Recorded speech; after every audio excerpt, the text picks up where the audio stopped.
பண்ணுறதுன்னு பாருங்கள். நீங்கள் நார்மல் சாம்பாரை விட இது இன்னும் டேஸ்ட்டாக இருக்கும். இதுக்கு நான் வந்து 6 பச்சை மிளகாய் எடுத்திருக்கேன், 2 பெரிய தக்காளியை கட் பண்ணியிருக்கிறேன், பெரிய வெங்காயம் 1 கட் பண்ணியிருக்கிறேன். இது எல்லாமே ஒரு குக்கரில் நான் போட்டுட்டு இதை 3 விசில் விடணும்.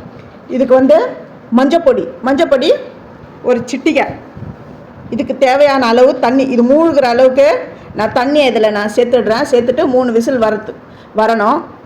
அடுப்பை ஆன் பண்ணி அதில் வைக்கிறேன். இந்த சாம்பார் வந்து நார்மல் டிஃபன் சாம்பாரை விட இது ரொம்ப ரொம்ப சூப்பராக இருக்கும். இப்போ கிராமப்புறங்கள்லாம் போனீங்கன்னா இந்த மாதிரி மெத்தடில் தான் சாம்பார் வைப்பாங்க. இது 3 விசில் வரட்டும். இப்போ ப்ரெஷர்லாம் போயிட்ட உடனே தான் நான் இந்த வெயிட்டை நான் எடுக்கிறேன்.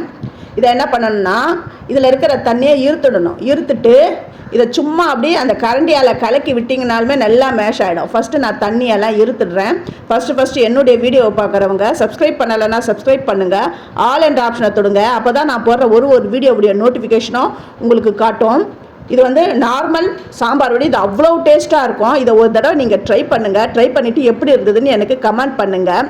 அதுவும் இல்லாமல் பருப்பு இல்லாத டைமில் என்ன பண்ணுறது அப்படிங்கிறவங்க சட்டுன்னு இந்த சாம்பாராக பண்ணிடலாம். மிஞ்சி போனால் இது வந்து வேகிற டைம் தான். நீங்கள் வெங்காயம் தக்காளி கடகடன் கட் பண்ணி வச்சுட்டு இது ரொம்ப இன்க்ரீடியன்ஸ்லாம் சேர்க்கணும்னு அவசியமே இல்லை. வெங்காயம் தக்காளி பச்சை மிளகா அவ்வளோதான். கொஞ்சம் மஞ்சப்பொடி போட்டு தண்ணி விட்டு வேக விடணும். எல்லாம் மேஷ் பண்ணிவிட்டு, அதாவது சும்மா அந்த மத்து இருந்தால் கூட மத்தில் கூட கடைஞ்சி விட்டுக்கோங்க. இப்போ ஒரு சட்டியை அடுப்பில் வச்சுட்டேன். எண்ணெய் ஒரு குழிக்கரண்டி விடுறேன், கடுகு, அப்புறமா 1 ஸ்பூன் ஜீரகம். இந்த ஜீரகத்தோடைய ஃப்ளேவர் தான் இதில் ஹைலைட்டே.